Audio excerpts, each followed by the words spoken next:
자, 총액 분석법. 자, 이건 대안을 선택할 때 총액으로서 비교하는 거. 이거 전에 한번 설명했어요.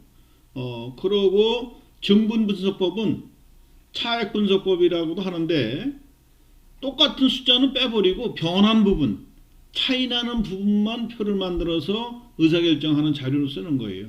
뭐 결과는 똑같습니다. 결과는 똑같은데 이 보고서 만들고 할 때 뭐 총액 분석법에 의한 것도 최종적으로 결정 낼 때 뭐 사장님이나 이 결제 올릴 때는 총액 분석법에 의한 것을 올려도 좋고 또 빠른 의사결정을 위해서는 증분 분석법에 의해서 표를 만들어 보는 게 좋겠죠. 자, 총액 분석법은 각 대안별로 수익과 비용을 모두 파악해서 이익이 가장 큰 대안을 선택한다. 장점은 회계에 대한 지식만 있으면 문제 해결이 가능하고 대안이 3가지 이상 선택일 때 적용 가능하다. 꼭 뭐 그렇지는 않지만은 이게 디테일한 정보들이 있으니까 뭔가 보긴 좋겠죠. 단점, 계산에 번거로움이 있다. 이 번거로움이라는 것은 뭐 계산에 시간과 노력이 많이 들어간다 이런 얘기죠. 의사결정과 무관한 원가까지도 모두 분석한다. 뭐 분석보다는 무관한 것도 다 데이터상에 올라간다 이런 뜻이에요. 증분 분석법, 차액 분석법, 말 그대로 두 대안 간에 차이가 있는 부분, 수익과 비용 중에서 차이가 나는 부분만 비교한다. 그러니까 결과표를 제시할 때 이런 이유로 차이가 나기 때문에 결과가 이렇습니다 하고 설명하는 장점들이 있죠. 그래서 두 가지가 다 필요할 경우도 있어요. 그래서 장점, 의사결정과 관련된 원가만 분석한다. 문제의 포인트만 집중하는 거죠. 그죠? 누가 봐도 전에서 차이가 나는구나 이런 장점이 있어요.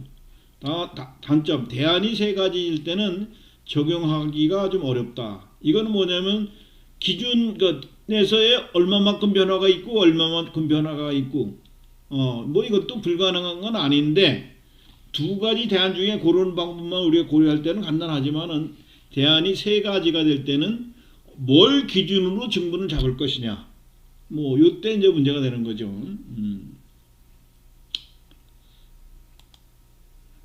자, 총액 분석법은 결국 대안 1에서 모든 수익과 비용, 대안 2의 모든 수익과 비용을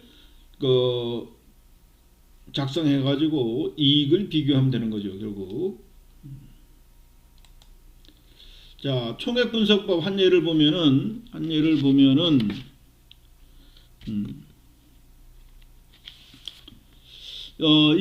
이 자료를 보기 위해서는 여러분들이 예제 9-1번 문제를 꼭 풀어보고 이 자료를 보길 바랍니다. 요것이 이제 책에 있는 교재에 있는 문제와 똑같지는 않은데 뭐 비슷한 구조의 경우에요. 그래서 여러분들이 290쪽에 예제 1번 문제를 처음 다뤄보는 것 같지만은 예제 1번에 대한 문제 상황을 충분히 이해해서 풀어보면은 충분히 이해할 수 있는 겁니다. 자, 총액 분석법은 이렇게 한다는 얘기죠. 자, 특별 주문 수락전. 원래는 내가 지금 이런 상태로 지금 생산하고 있어요. 그래서 매출액이 50만 원이고 임대료 수익이 2만 원.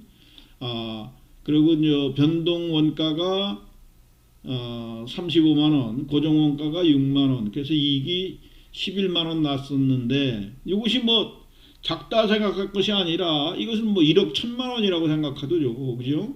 여러분들 이해하기 좋게 단위를 뭐 50만 원 단위 뭐 이렇게 만든 거니까 애개개 할 필요는 없어요. 어떤 특별 주문을 받으면은 특별 주문을 받아서 여기에서 보면 뭐 추가로 더 뭐 할 거냐 안 할 거냐 뭐 이런 내용들의 의사결정인데 매출액이 올라가요. 얼마만큼 올라가요? 15만 3천 원만큼. 그리고 임대료 수익이 발생되질 않습니다. 이때는 추가 주문을 받기 때문에 그 공장의 여분의 능력과 공장 기계라든가 설비라든가 그것을 임대 주던 것을 그걸 내가 써야 되니까, 그렇죠? 임대료 수익이 발생되지 않죠. 그리고 특별 주문하면 당연히 그거에 따른 변동 재료비와 변동 노무비, 그러니까 직접 재료비와 직접 노무비가 추가적으로 발생되겠죠.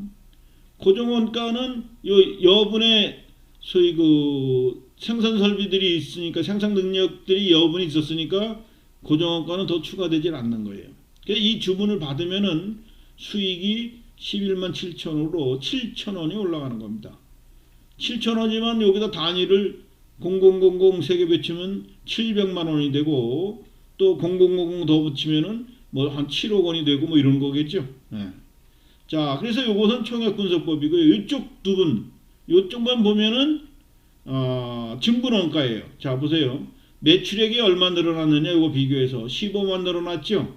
임대료 수익이 대신에 2만 원 줄어들었어요. 그죠? 2만 원 줄어들었고 변동원가는 12만 6천 원 늘어났습니다. 그리고 고정원가는 제로예요. 제로. 없어요. 그죠? 그래서 요 자료를 가지고 그리고 이제 이거 비관련 원가라는 건 뭐예요? 이거 50만 원 우리가 이제 검토해 볼 필요도 없죠. 이거 35만 원 변화가 없었으니까 필요 없고 이거 필요 없고 그래서 이거를 비관련 원가다 그런 겁니다. 어쨌거나 증분된 부분만 이렇게 모아놓으면은 자 모아놓으면은 증분된 공헌이익이 증가한 게 얼마냐면 공헌이익이라는 건 자 보세요. 153만 원의 그 매출이에요. 매출액. 판매가액에서 변동비를 빼면 우리가 공헌이익이라고 배우죠. 그죠? 153만 원 마이너스 15만 3천 원 마이너스 12만 6천 원 하니까 얼마예요? 2만 7천 원이죠. 그죠? 그래서 증분 비용은 여기 이제 우리가 비용은 아니고 수익이 줄어드는 거죠. 결국. 그죠? 그 플러스 마이너스 개념으로 보면 같은 소리입니다. 그죠? 그래서 수익이 줄어들었으니까 마이너스적 요소죠. 그래서 증분 수익이 7천 원이 발생한 겁니다. 그래서 이 표만 보고는 우리가 특별 주문을 수락하는 것이 좋겠다. 이렇게 하면 특별 수락을 받는 거죠.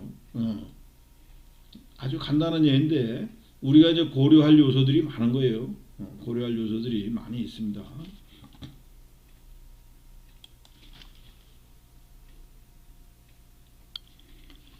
그 다음에 특수 의사결정 자가 제조할 거냐 외부 구입할 거냐. 우리가 보통 이제 외부 구입하는 것이 아웃소싱 하는 거죠. 아웃소싱. 이거 뭐 어렵게 생각할 거 없어요. 그전에는 중국집이나 이런 어떤 음식점에서 배달할 때 배달을 다 주인이나 종업원들이 다 했는데 요새는 뭐예요? 배달만 전문적으로 하는 애들이 있죠. 요기요니 어떤 뭐니 이런 뭐 해가지고 오토바이 배달꾼들이 엄청 많죠. 그전에는 이게 아주 중고등학생들이 이제 조금 돈벌이 하기 위해서 오토바이 타면서 그냥 조금 용돈 벌었는데 요새는 이게 하루에 막 한 50만 원도 번대요. 엄청난 고수익 산업으로 발전했고 이것이 의해서 우리가 저 유통시장을 장악한 그 거의 그룹사 같은 데들이 생겨났죠. 이게 간단히 볼 일이 아니에요. 그래서 어쨌거나 회사 내에서 자가 제조를 할까 아니면 외부에서 구입해서 할까 이런 거 분석할 때 필요한 거예요. 보세요. 어떻게 하는가. 총액법 외부 구입 시 원가가 얼마 들어가냐면 10만 원 들어가는 거예요. 근데 내가 지금 만들면은 그 재료비가 5만 원, 직접 노무비가 15,000원, 자 변동 제조 간접비가 25,000원 들어가요. 이거 총 합치면은 요것이 이제 변동비죠. 요게 이제 변동비. 그러니까 요것이 어떻게 돼요? 4만 원, 9만 원이에요. 그죠? 9만 원. 그리고 이제 고정 제조 간접비가 외부 구입할 때는 내가 공장 안 하니까 이건 안 들어가는데 부문 감독자 급여가 자가 제조 시에는 여기 들어간다 이게. 자, 그러면은 자, 외부에서 구입하게 되면은 결국 얼마 나와요? 외부 구입하게 되면은 만 단위가 외부 구입에 4,000원씩 구입한다는 얘기예요. 그래서 4천만 원의 추가 손실이 발생한다. 뭐 이렇게 분석된 건데 이것도 요 부분을 보면 됩니다. 자, 이건 뭐냐면은 자, 외부 구입 시에 생산 시설의 감가상각비나 관리비 배분액은 변화가 없다는 거. 생산 감가 설비는 그대로 있으니까 그죠? 그 감가상각비는 그냥 발달하겠죠. 그러나 그 설비를 관리하는 데는 노력이 덜 들어가니까 관리비가 한 50% 줄어든대요. 50% 줄어든대요. 요 문제가 여러분들 그 예제 9-2번입니다. 예제 9-2번을 여러분들이 꼭 풀어보시고 해답 부분에 관련된 것을 내가 이제 해설하고 있는 거예요. 그래서 그 해답이 294쪽에 나오니까 꼭 그 293쪽에 예제 9-2번을 별도로 풀어보고 그러니까 지금 이거 듣는 학생은 잠깐 쉬었다가 그걸 풀어보고 와서 듣길 바랍니다. 듣기를. 자, 그래서 자, 자가 제조를 하게 되면은 생산 설비는 뭐 그대로 쓰니까 그거죠. 그죠? 그러니까 추가적으로 감독자가 필요하니까 들어간다고 이제 그 주어진 조건에 있었고요. 관리비는 그대로 발생하겠죠. 자, 그래서 이건 뭐예요? 요거는 뭐 숫자가 좀 잘못됐네요. 505가 아니라 아마 4,800원입니까? 어떻게 되는 거예요? 이쪽 거부터 보면 그러면 이쪽 것부터 보면은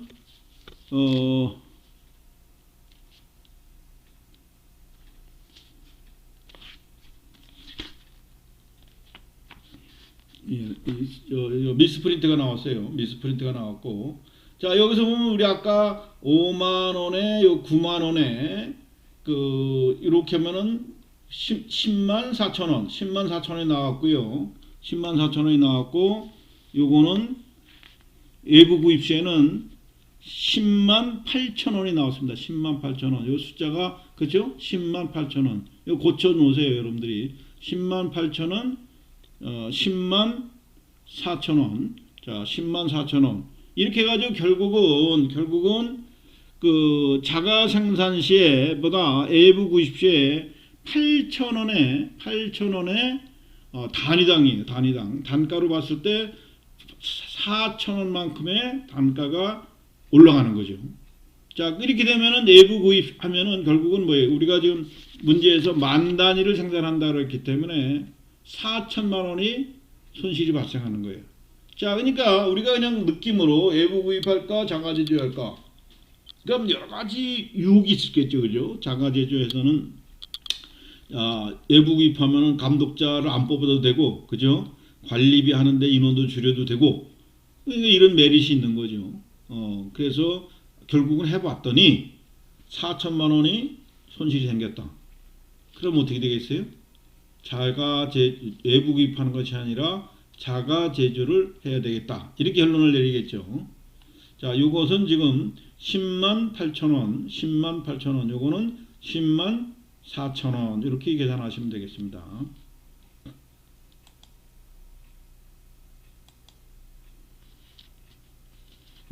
지금 방금 설명한 것을 이제 증분된 부분만 가지고 이제 설명하는 거예요. 자, 우리 아까 거는 어떻게 됐어요? 총액법으로, 그죠? 총액으로 설명을 했고, 지금은 숫자가 늘어난 부분만 가지고 따져보는 거예요. 자, 우리 책에 교재에서 나온 다른 자료는 이런 겁니다. 증분 수익은 없어요. 근데 판매 금액은 똑같아요. 그래서 증분 수익이 없다는 얘기고요. 증분 원가는 재료가 5만원, 15,000원, 25,000원 더 들어가고요. 또 어떻게 되죠? 감독자 급여가 4,000원 발생하고, 또 일반 관리비 배부액이 2,000원으로 줄어들었죠. 그래서 외부 구입을 한다고 할 때는 우리가 10만 원이에요. 물론 요 2,000원 된 것은 여기다 기록해도 되고 여기다 기록해도 돼요. 어떤 기록해든 그 증감이 4,000원이다. 이런 표를 만들 수 있죠. 자, 그래서 외부 구입하게 되면은 결국 4천만 원의 손실이 발생하기 때문에 외부 구입하는 게 아니라 자가 제조를 해야 되겠다. 이렇게 판단하는 거고요. 자, 또 다른 방법이라 가지고 뭐 추천을 했는데 뭐 거의 똑같은 얘기예요. 그죠? 외부 구입, 증분원가. 자, 여기서 우리가 증분원가를 여기서 뺐느냐 아니면 증분원가를 증분 수익과 증분 원가로 나눴느냐. 여기서 그래서 그 4,000원의 적자를 났기 때문에 똑같은 결과를 얻어냈다 이런 얘기예요.